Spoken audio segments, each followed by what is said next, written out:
8 American things Britain doesn't even have a word for. Really interested to see what these kind of things are. See even if we do have them or not, or if we have a different word. So really looking forward to this. Before we do, I appreciate if you guys can hit that subscribe button. And let's get straight into this. I'm Lawrence Brown, and I'm on a quest to uncover all of the memos that Britain and America lost in the pond. And one of those memos pertains to things and stuff. Specifically, things and stuff for which the other country doesn't even have a word. Okay. And this popular Lost in the Pond series is now at part 5. Seriously, it's starting to rival Police Academy. In previous episodes, we've looked at candy corn, grits, s'mores, car hopping, rain checks, I just want to get straight into this one, bro. Things that Britain doesn't even have a word for. Part 5. You know, before I moved to America, I was familiar with it. Hey, right, but... Pause here. I give you 8 checks, bleachers and nor'easters, and now today, right here, I give you 8 American things that Britain doesn't even have a word for. Part 5. You know, before I moved to America, I was familiar with Italian food, right? We had pizza and pasta and spaghetti, all the other things. And I thought I had a pretty decent grasp of Italian cuisine. But then I was introduced to Italian dressing, which is a vinaigrette-type salad dressing. Now, as somebody who doesn't really care for salads, this isn't something I've had very often. But then again, it turns out that the same can be said for Italians. Because not only do we not have a word for Italian dressing in Britain, they also don't have one in Italy, originating in Massachusetts in the... Wait, so you're telling me in America you got a thing called Italian dressing, but they don't have it in Italy? Yo, make it make sense. Early 1940s. Italian dressing was called Italian dressing because one of the people that helped to popularize it was the daughter of Italian immigrants. Oh, yo, what did it in Italy just be called dressing? Because obviously they're not going to call it... Actually, no, they would call it Italian dressing. Because we call our breakfast English breakfast. English, full English. Yeah, interesting. Muddy, but what are these? Are these just mud? Recently, I was asked on Twitter if I could make any suggestions of American candy that someone in the UK could eat for a taste test. And I don't know why, but the first thing that entered my head was muddy buddies. Muddy buddies. Now, not only do we in Britain not really have a word for muddy buddies, but even some Americans might be confused upon hearing that term. So what are muddy buddies? Yeah. Well, they're a Chex-based candy that's often made with chocolate, peanut butter, and powdered sugar. In fact, that is their defining quality. Okay, they actually sound really good. Yo, they actually sound really good.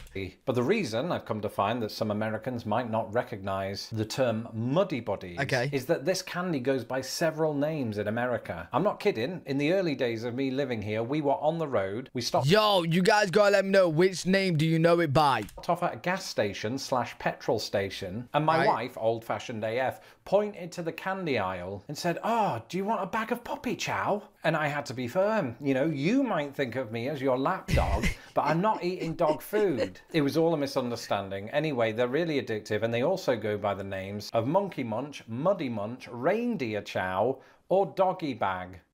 Bro, Doggy Bag. Doggy Bag. Nah. I like Monkey Munch the most out of those names. Greek life. I'll let you into a secret. My first ever Thanksgiving in the United States took place on the campus of Butler University in Indianapolis. And while hanging out with some of my wife's sister's friends, I got to learn all about Greek life, which is a sort of collective term for sororities and fraternities. And this all seemed really cool. Can I be a member? Can I join your, what was it, sorority? That's girls only. Can I be a frat lad? And then they told me about the initiation process and that it was some form of secret society. And I figured my mum wouldn't approve. In Britain, we don't really have... Yo, you know in America, do you guys actually have like the frat parties and like the sorority houses like you do in the movies? Like you got the bunch of lads, the bunch of girls, and like they stick in a group. Is that actually true? Like you guys actually do that in America? A word at universities for this kind of thing, except maybe secret societies. But we don't place this emphasis on kind of gendered secret societies where you have kind of those Greek letters and all of that. And I suppose that members of these sororities or fraternities live in dorms with each other. And I don't know, do spells on people. But one thing they don't know is I've got... But is it actually like how it's portrayed in the movies? Secret of my own, and that is that I stole some stuffing from that gathering. I talked about this one in a video a few weeks ago. In that first year of living in the US, it seems that I was just dragged through all of the educational traditions. Yo, you know what's crazy? These are words I've never even heard of. I've never heard of Italian dressing, muddy bodies, Greek life, colored guard, like, you know what I'm saying? I don't want to In this case, it was color guard. Now, when I mentioned color guard in that video a few weeks ago, some of you pointed out that both Britain and America have the concept of color guard as it relates to the military, and this is true. This is where certain members of the military from all around the world are... I just call these guys big hat guys, big hat soldiers. I don't know their actual names. Assigned to the protection of regimental colours and the national Queen's flag. Guard. In Britain, some people will be familiar with that term. What I'm talking about is colour guard as it pertains to high school marching bands. You might even see it at middle school or college level. And it's when the colour guards perform these kind of choreographed dances involving things like rifles, I assume they're not loaded, right? Other objects, and specifically flags. And it looks amazing, you know, unless they drop it and then you stifle a giggle. That is I bad. don't know that from experience, but I do know that I'd never seen anything like this in a British school. Same goes for marching. Yo, listen, I don't know if you guys can, like, actually grasp this right, but, like, you know, in British schools, the sports aren't big over there. Like, you guys have, like, cheerleaders and stuff like that, like egging them on and stuff like, you know what I'm saying? Bro, we just don't have, like, we don't have the enthusiasm like to represent our school. Like, we did like team sports and that, but when it was school versus school, no one cared. You know what I mean? Like, you would play as a sport team because it'd be fun, but nobody cared. Like, even if you won, nobody cares, bro. Band. Anyway, while we're on the subject of flags, that brings us on to this. One of the things... Wait, how do I even say this? Itofe. Itofe. I'm going to go with that. Itofe. That I absolutely love about this series is that it's largely based on my own experiences of living in America. And my experiences of living here include the word étouffée. And there could be some Americans watching this thinking, what's étouffée? That sounds like something Canadians would say. But French... Yeah, that does sound French. Is it something to do with France? Watching this thinking, what's étouffée? That sounds like something Canadians would say. But French influence can also be found in the US state of Louisiana, where this dish originated last century. Found in both Cajun and Creole cuisine, it's a spicy crawfish-based, roux-covered dish that usually incorporates rice as a side. Is it good? And it's bloody marvelous. Really? Most popular in New Orleans. It's also found in the coastal areas of Texas, Mississippi, Alabama, and the Florida Panhandle. And I know what you're thinking. Lawrence, you've never been to those places. What's going on? Well, while that is true, I have been many times to the Cajun Creole restaurant Yats in Indianapolis. And if you ever find yourself in Indiana's capital, I highly advise that you do the same. Because their chili cheese... I wouldn't even know what that would taste like. I've never had crawfish. I don't even think we have it on offer in the UK. I don't think you could get it here. Étouffée is quite frankly to die, and I cannot emphasize this enough, for... I believe... Wait, another one. Sassafras. Sassafras trees.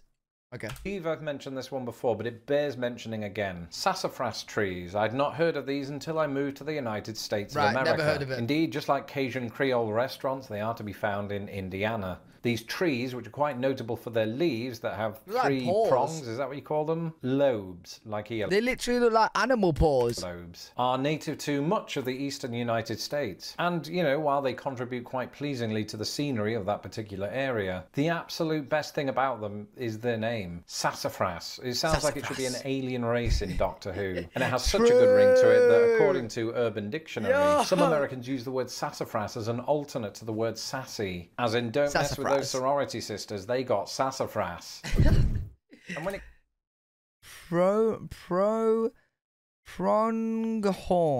pronghorn antelope. Okay. comes to nature, I didn't want to leave out the western half of the United States, so I threw in pronghorn. And when I first learned about these, I thought, ooh, if we do have a word for those back in Britain, it's probably antelope. Yeah, because they look like antelope, and apparently America agrees. The pronghorn antelope is only native to North America, and mostly in the western United States. Wait, is that actually the animal's name?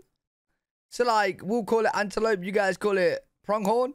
I think we all know that North America has an absolute wealth of animals that can claim the same thing. It's just that some of those animals are known the world over. The bald eagle, the bison. But I hadn't heard of pronghorn until I went out west for the first time. I've never heard of that. And as for them being antelopes, it turns out this isn't true. Just as koalas aren't bears, the pronghorn is not an antelope. It is, in fact, a member of the... How do you say that? Antilocapridae. No, I got you. Antilocapridae. Antilocapridae.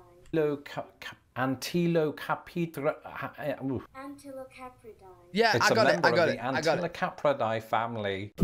Now, there's a very good Alaskan King mattress. What? chance you became a subscriber of Lost in the Pond after watching 5 ways British and American bedrooms are very different. In that and in this very series, I talked about a US mattress size called the California King. It was massive, it was huge, and no mattress in the UK had the same dimensions. 84-inch 72? What? Yo, I think that's bigger than some UK room. No, that is bigger than some UK rooms. My sister's room, you will not be able to get that in. But, as many of you told me at the time, the US has produced even bigger mattresses. There's no way. In light of that, this entry was originally going to be the Wyoming King, and I was going to save its Alaskan overlord for a future video. But it turns out that Britain does have a word for the Wyoming King, and that word, quite epically, is the Emperor. We have that? Mattresses measure in at 84 by 84 inches. However, while the Emperor is Britain's largest, America's Alaskan King... I've never heard of the Emperor, bro. Yo, that must be for rich people with big houses, because we can't fit that in our homes. Absolutely dwarfs it. Designed to comfortably sleep 4 people, the Alaskan King is a ridiculous 108 by 108 inches. Why is it so big? So there goes America, winning at rectangles. Wait. Why is it so big? Yo, let me know in a non-weird way, bro. I need to know this. In the comments, how big is your mattress? Like, what is it? I have a UK double. No, I have a UK queen. I have a UK queen, which is bigger than a double. Once again, that's it for this episode. Let me know in the comments. That was really good, though. Enjoyed that. Hope you guys enjoyed as well. Let me know what you guys think in the comment section. If you guys enjoyed, make sure to leave a thumbs up, subscribe for more content. I'm live every single day on twitch.tv/L3WG. If you guys want to check me out over there, I'll see you all in the next one. Peace.